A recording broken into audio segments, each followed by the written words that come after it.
Jonathan. Apple.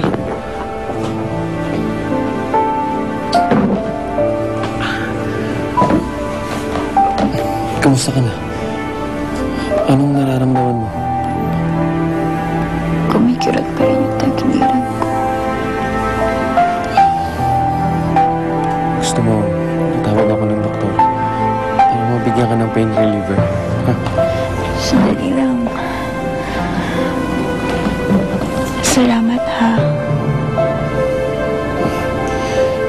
Ako nga dapat magpasalamat sa'yo eh. Niligtas mo ang buhay ko. Pero sa susunod, may papahamak ang sarili mo, ha? Natakot ako nung nasaktan ka. Akala ko pati ikaw mawawala na sa akin.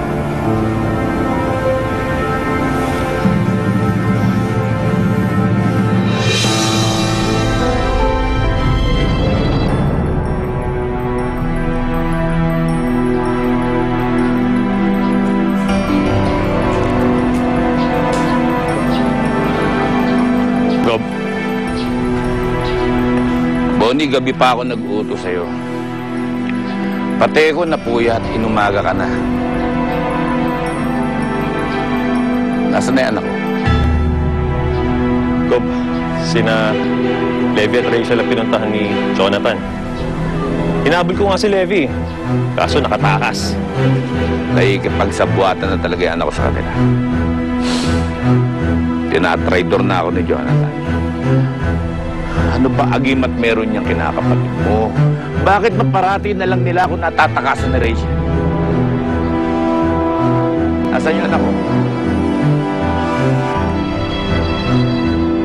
Bonnie, nasaan si Jonathan? Gob, iniwan ko sa sementeryo eh. Nabaril ko kasi si Ma'am Apple. Pero hindi ko sinasadya. Si Apple! Dapat, si Jonathan na yung pinatamaan mo. Nang matutunan niya na hindi niya dapat tinatraidor ang ama niya. Nasaan yung pinapakuha ko sa'yo? Wala ka talagang silbi. Tanga! Gob, kuha nga ni Rachel at ni Levi yung gamit na sinasabi niyo. Pero mahahanap ko rin sila. Makakabawi din ako sa inyo. Siguraduhin mo, ha?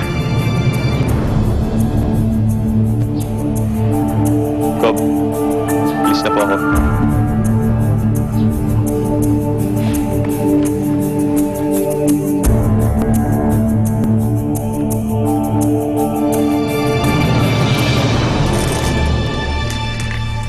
Rachel, tira mo yung anak natin, oh. Kakatuwa, oh. Ano?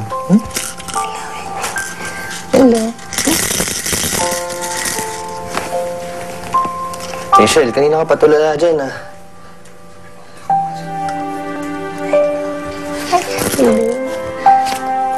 Rachel.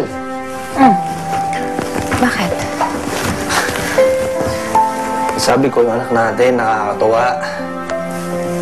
Hindi naman akong pinapansin, eh. Pasensya ka na, ha? Iniisip ko kasi yung mga ebidensya natin na binigay natin sa mga pulis. Eh, paano kung hindi sila tumupad sa usapan natin? Tatay mo na nga mismo nagsabi. Hindi siya hawak ni Guatlon, di ba? Bakit na?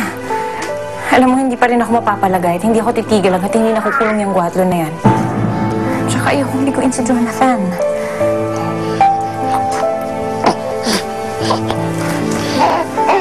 Alam mo, Rachel, minsan kailangan natin magtiwala sa ibang tao. Ngayon, wala tayong magagawa kundi